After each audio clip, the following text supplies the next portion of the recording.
By the way, I want his ring too. Minutes later on the first level, he stopped to talk to some chick. Fuck that, it's time to meet the devil. Hello. Welcome back. It's been a minute since I recorded, y'all. Uh, I have been slipping. I did not post the Jalen Hurts lowlights when I was supposed to. I think I missed like a day. I was doing every 2 days for a while, man, or every other day. So I was messing up there. My last fucking video I recorded, I forgot to screen share the shit. I did a whole mock draft, and y'all just heard the shit. You couldn't even see the actual pics, but I mean. At least it wasn't one of these goddamn Google Slides shit where it took me an hour to make this shit and then y'all couldn't even see it. But anyways, this video is gonna come out on Tuesday, and the Jalen Hurts lowlights are gonna come out on Thursday. What is this video, you may ask? This is going to be a quick recap of some of the moves made so far in the transfer portal in college football. Now, there have been so many moves. I could spend a 5 hour video and I wouldn't cover everything. So this is just a quick. I'll probably make several videos about the transfer portal and shit. And it's very early on in the process, I think. I mean, most of the guys have not committed yet. So still a lot to unfold, but just off the rip, there's a lot of big moves that have taken place. So let's get into that and talk about that shit. Let me make sure I actually share the screen this time. I hope y'all can see. It says you are screen sharing. Okay, we're good. Let's get right into this, man. Starting off with the team that I think has made the most impactful single acquisition in the transfer portal, and that's Oregon. And that would be, I put a community poll out for this to ask y'all who y'all thought the best transfer portal QB was, and y'all said Dylan Gabriel, and I agree with y'all. Dylan Gabriel, I in all the rankings I've seen come out, ranking transfer portal QBs, for some reason Dylan Gabriel isn't number one on every list. I don't know why. Dylan Gabriel was simply a top five quarterback this season, undeniably. It's not close really. I mean, you got Bo Nix, you got Penix, you got Jaden Daniels. Give me a guy besides those top three that, besides Dylan Gabriel that you'd put over Dylan Gabriel. I mean, maybe Caden Salter, but I mean that's a G5 QB. I mean, who's another guy you'd put in there? Maybe Milrow, maybe Carson Beck, but I'm still taking Dylan Gabriel. I mean, over 4,000 yards from scrimmage, over 40 touchdowns, just 6 picks. His only bad performance, I'd say, was against Kansas. And the weather conditions of that game were awful, but still, I'm not going to give him a pass for that. But that was his only bad game. Oklahoma State, you could say the refs were involved, so I'm not going to do that, but that's what Oklahoma fans are saying. But Dylan Gabriel had an A-plus season, really. A career year for him. I mean, he has 5 years of experience. So Oregon got Dylan Gabriel in the portal. What does that mean for Oregon? Well, it means that they're moving into the Big Ten now. They now have the best QB in the Big Ten. And I think it's undeniable. I mean, USC, UCLA are moving in there. Neither of them have. I mean, nobody's really thinking about it in that type of a sense, but Oregon has now secured the best quarterback in the conference. They have arguably the best head coach in the conference. Maybe you say Ryan Day, Jim Harbaugh, or is it Jim or John Harbaugh? I don't know. Jim Harbaugh, I think it is. So they have one of the best coaches in the conference, best QB in the conference.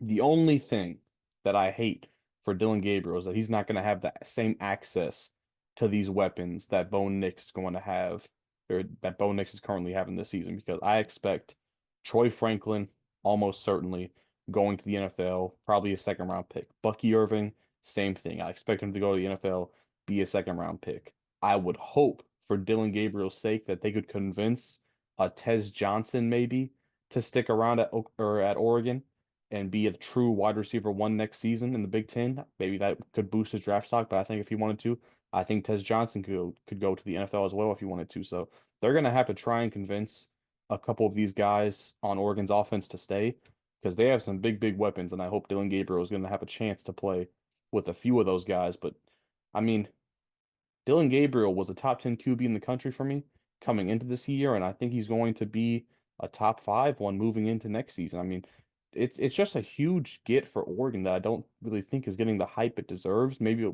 people will talk about it more once the season wraps up, but man, this was a massive get for Oregon to just move on from Bo Nix, Heisman contender, arguably the best quarterback over the past 2 year stretch in the country, to move from him to Dylan Gabriel is a massive move, which is amazing for Oregon's program. And not just that.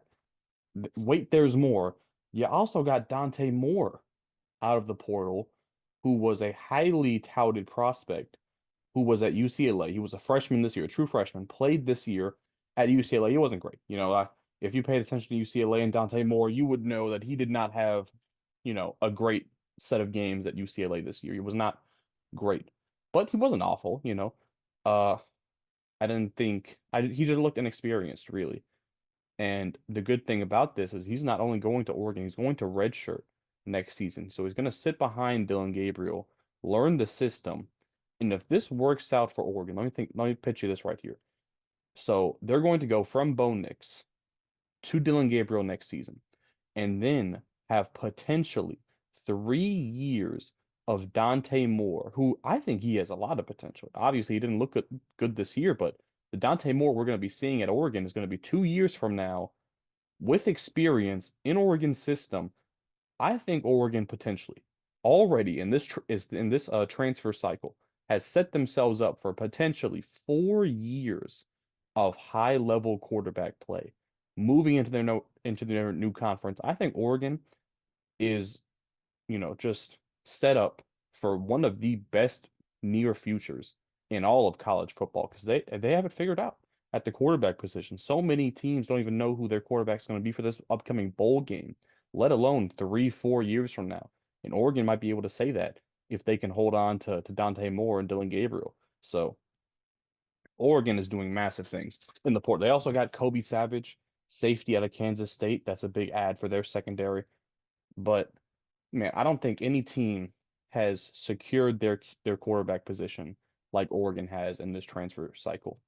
Next up, we have Washington. What did Washington do? Well, they're in the college football playoff, but that has not stopped them. They have got some big additions in the transfer portal, notably Will Rogers from Mississippi State. Now, before I go singing Washington's praises, let me state what I said earlier this season about Will Rogers is that I completely quit on him. I called him a fraud earlier this season in a game where they lost to somebody they shouldn't have lost to and he played like shit.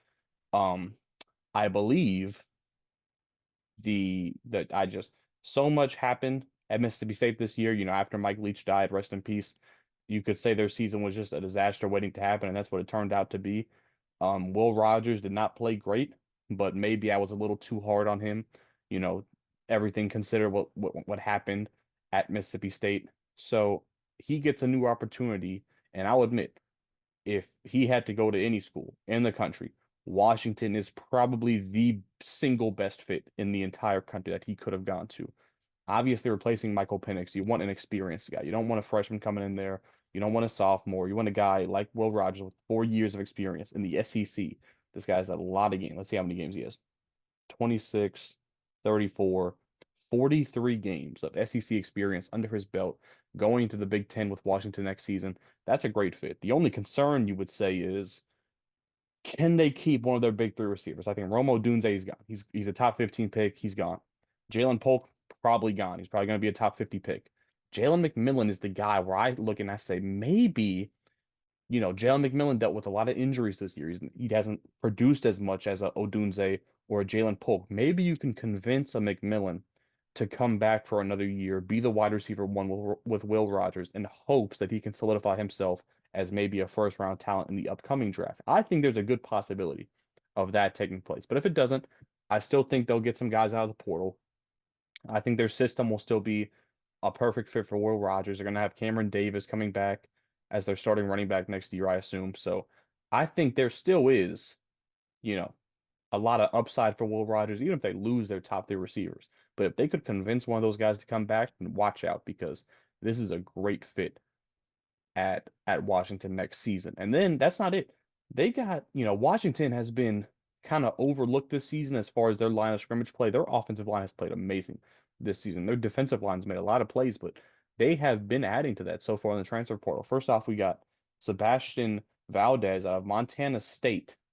He has 10 and a half sacks this year, three forced fumbles, 81 tackles. That's him up top. Then you got Drew as a party. He's an offensive lineman at San Diego State. He's a four-star player. All these guys are four-star players.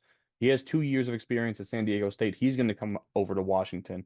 And then this guy at the bottom here, this is the real interesting one to me. Interior defensive lineman BJ Green, but he has some versatility to him. I think he can play inside or outside. Out of Arizona State, he had 11 and a half TFLs this year and 6 sacks. BJ Green. These are three guys where maybe with the exception of as a party, I don't know what their offensive line situation is going to look like next year. But I think Valdez and BJ Green will be big additions for Washington next season, pun intended, but this is this is massive. I've seen a few people talking about Will Rogers, but Washington adding to the trenches on both sides of the football, they're preparing for a more physical style of play in the Big Ten, and I think they're going to adapt more than well. I mean, they're making this is them while preparing for the college football playoff, right? I think they're going to win the college football playoff, but this is them while preparing for the college football playoff. They've got their next year's quarterback and three four-star line of scrimmage players already. So I'm scared to see what they do once their season wraps up and who they're going to be able to bring on, as they move into a new conference. So watch out for Washington, man. These are some great additions they've made already. Just four moves, I think so far, but these are four big time additions. And I think they got a three-star linebacker out of Vanderbilt, if I'm not mistaken. So I mean they're just getting started in the transfer portal. Washington is. Next up, we have Colorado. And a lot of people, I look, this is my chance to say what I want to say about Colorado. It really does feel strange how people are or not complaining about college football getting bland in certain areas, but Colorado, say what you want, they brought a level of attention and just excitement to college football. If nothing else, those first 4, 5, 6 weeks of the season, right? That is unarguable. Their TCU game classic, Colorado State game classic, USC game classic. The Oregon game, it was a stomping, but everybody was commenting on it. So everybody has an opinion on Colorado. They won three more games than they did the year before. I don't know how anybody, if you did that at any level, high school, college, NFL, that would be seen as improvement. But because it's Deion Sanders, people are still hating on it. With a whole new team, might I add. No continuity whatsoever. So with that out the way, they have already added 16 players, six four-star commits, 10 three-star commits, two quarterbacks for depth, three receivers, one tight end, a big tight end, might I add. I think he's going to be a pretty important player for them out of Maryland, I believe. And nine linemen, five offensive linemen, huge, obviously. Four defensive linemen. They need help on the defensive line and one DB. So obviously Colorado, a lot of room to improve on both lines of scrimmage. And we're gonna get into it right here. I think their biggest single get out of the transfer portal is Will Shepherd, wide receiver out of Vanderbilt, who's gonna be able to keep the black and gold moving to Boulder, Colorado. But you know, they're going to be losing Xavier Weaver to the NFL, I believe. I think he's going to make it to the NFL. I think, his stats, you just look at his raw stats, you may see, oh, okay, that's a solid season. We got to keep in mind this guy didn't have Shadur Sanders for the last, what, 2 games of the season, basically. And I mean, Shadur didn't have enough time to throw in any game this season, really, besides the TCU game. So, I mean, Xavier Weaver is a guy who I think, if Will Shepherd could be Xavier Weaver, that's a great thing. And that's not disrespect to Weaver at all. I think Weaver would have been a 1,250 yard guy this season if Shadur had stayed healthy and he would have stayed upright more this season. So I think Will Shepherd, if Colorado can fix just some of their troubles on the offensive line, Shadur stays healthy, moving into the Big 12, I think with some lackluster defensive teams out there, I think Will Shepherd could have a monster season. I'm talking Biletnikoff level season next year at Colorado. I mean, just look at what he's done at Vanderbilt. These numbers might not impress you, but I remind you, they're at Vanderbilt. He put these numbers up at Vandy playing against SEC level competition every year with no QB play at Vandy. These numbers are incredible. I think if he can win that wide receiver one spot, it's going to be tough. You got Travis Hunter, you got Jimmy Horn possibly returning. You got a Morion Miller, I believe. So it's not going to be easy to secure that number one spot. But if he can, watch out, man, because I think Will Shepherd could be a dog next season at Colorado. Moving on, We got Ole Miss. Ole Miss possibly has not possibly. They have been the best transfer portal team so far. Lane Kiffin kind of known for that, and he has solidified that trait about him with this club. Let's get in. It's a lot. It's a lot of guys here. Uh, we have all defensive guys here, and Ole Miss's defense. Look, it wasn't bad. I made a point a lot this season talking about the improvements I saw in Ole Miss's defense. I mean, they only allowed 22 points per game. They had a lot of good defensive performances this season, I thought, but obviously down the stretch, against LSU, even though they won that game, it wasn't great. Against Georgia, it wasn't great. So obviously some room for improvement, but they took that. They know they needed to improve, and they went for it, man. These are four starters here at other Power Five schools, two DBs, two front seven players. Walter Nolan was the number one player in the entire class of 2020 or 2021, I think. Um, it's just, I mean, just take a look for yourself. All these guys were starters. They weren't just a couple of these guys were stars at other Power Five schools, okay? And Ole Miss is adding all of them. This is one slide. Here's the next slide. Again, these are all SEC starters. Four more, so eight. We have so far eight defensive starters from Power Five schools, six of which were in the SEC. Look at these guys. The names on some of these guys are crazy. Princely, I mean, come on. Tamarion McDonald, that's not too bad, but this guy down here, Decamerion, what the hell I mean, come on. And I know he walks around calling himself Cam too, like that's what he asked people to call him. So Decamerion, that's crazy.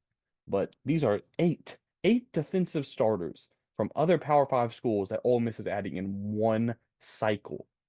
Some of these guys will not get much playing time. Some of these guys are going to be depth, and they were other teams' star defensive players. I mean, the Camarion Richardson has like 160 tackles as a corner the last 2 years. I think Princely was all SEC first team or something like that. I mean, Tyler Barron has 6 sacks. Walter Nolan, number one player in his goddamn class. Like these are studs that they're adding all at once. All at once. We're not done. Key Lawrence from Oklahoma. He had 2 picks, 4 TFLs. Just another. I mean, there's another safety they added. Their defense. These are 9 starters, 9 defensive starters from Power Five schools they're adding. Ole Miss's defense next year is going to be absurd, and it wasn't bad. It was 22 points per game.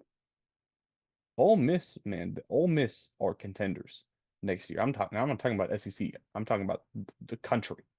Ole Miss next season, returning their quarterback, returning possibly the best running back in the country, a nasty wide receiver core. Let's get to the receiver core. They got Antoine Wells. They got Juice Wells out of South Carolina. That's what he did in a 2 year stretch right there. 1 year at James Madison, another year at South Carolina. 151 catches, over 2,100 yards, 21 touchdowns. That's what he did in like what 23, 24 games, something like that. That's what he did in a 2 year stretch. He was hurt this entire year basically. I wonder if he had a medical redshirt year, by the way. I think he got 2020 for COVID, so I'm almost positive Antoine Wells has at least 2 years of eligibility. But I mean, he didn't play it like at all this year. But if he gets going, man, their wide receiver core is up there for possibly the best in the country. It's up there for sure. You got arguably the best running back. You got a top 10 quarterback. I mean, Ole Miss has set themselves up to be. They're going to be in my top 10. The question is how high. Off the top of my dome, I'd have to say they're going to be at worst 8, probably 7 or 6 for me as it stands right now. Ole Miss is going to be high next year for me to start the season. Of course, if no injuries take place, because what they've done in the transfer portal so far and what they're going to do in terms of bringing back established talent, it's scary, man. This is a top 10 team that had the best transfer portal class. It's watch out. Watch out. Ole Miss is dangerous. Next up, we got Notre Dame. This is not as positive as, I mean, they've made some big, let's get right into it. Okay.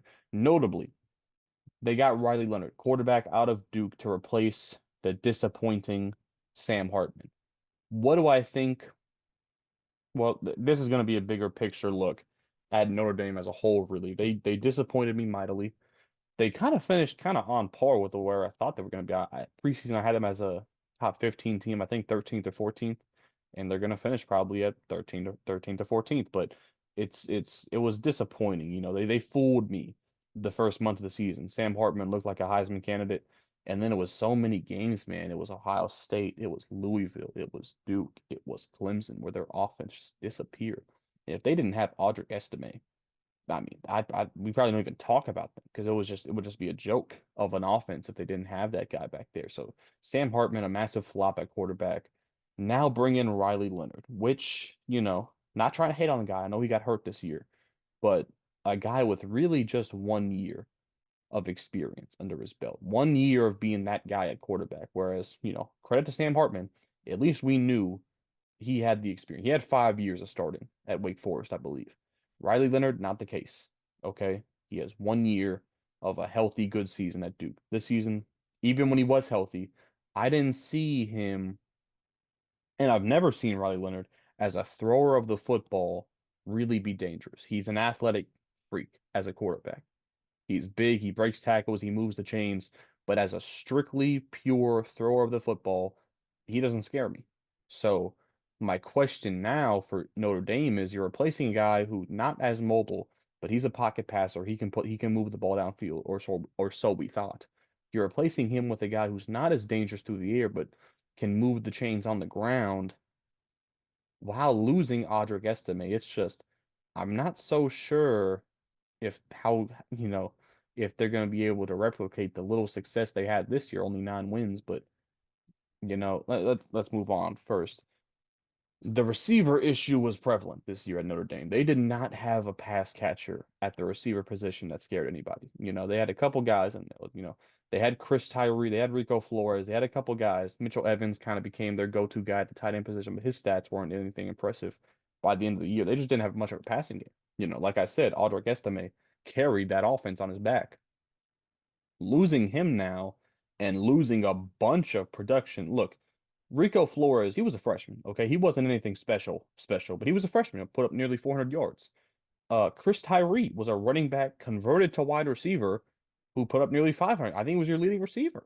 Okay, so losing him, that you can't tell me that doesn't hurt. His yards per reception, that was high. That's high. You know, you're losing a good player there. Tobias Merriweather, young player, over 20 yards a catch. That hurts. That's a deep threat you're losing. Holden Stays, that's tight end depth you're losing, you know? And look, you're bringing in a guy. This is what you need to do. You bring in a guy like Chris Mitchell out of FIU, over 1,000 yards. You bring in a wide receiver one. You needed that. Okay, you needed that. You bring in Bo Collins. You know, I don't think he's anything too special, to be honest. You could say it was kind of a disappointment at Clemson. To be fair to him, though, career coming off a career high in catches and yards. We'll see. But I mean, if you ask me, I think he's going to be their third option at best. You know, he's not going to be above Chris Mitchell or Mitchell Evans, I think. He's going to be fighting with guys like Jaden Thomas, you know, for catches here and there. But I don't know why if you're Chris Mitchell, you would go to Notre Dame. I mean, Riley Leonard, I don't think they're going to be a very pass heavy offense next year. I think they're going to be run first, pound the rock with guys like Jeremiah Love, I think, and uh was it like Travion Price, guys like that? Is that his name? I think it's Price and Love. They're two backs they're bringing back next year. But you know, I don't, I just don't think with the moves they've made so far and the talent they've lost, you're losing Estime, the biggest piece of your offense. You're losing Joe Alt, probably your best player on the whole team, and you're losing all these pass catchers from a not very deep wide receiver room. You're bringing in a guy who's not as good a thrower of the football as the quarterback you already had, which was a disappointment. It's just I'm not going to be very high on Notre Dame next year. You know, I'm probably not even going to have them in my top 20. They're going to have to prove me wrong in a lot of ways to really build my trust back up and say that they're going to be an offense good enough of competing against top teams, because what I see right now is a team that's going to struggle to throw the ball even with the additions they've made. So that's what I think about Notre Dame. This is a shorter video, honestly. I'm gonna try and do this. You know, the hour-long videos, the 50-minute long videos, they're cool, but it takes a lot of effort to make. It takes 5 hours to process and record on this goddamn dinosaur of a laptop. So, anyways, thank you for watching. If you made it to this point and you enjoyed the video, leave a like, subscribe if you're new, and I'll see you in the next one. Peace. It's out the motherfucking pack. Right out the niggas don't know how to act.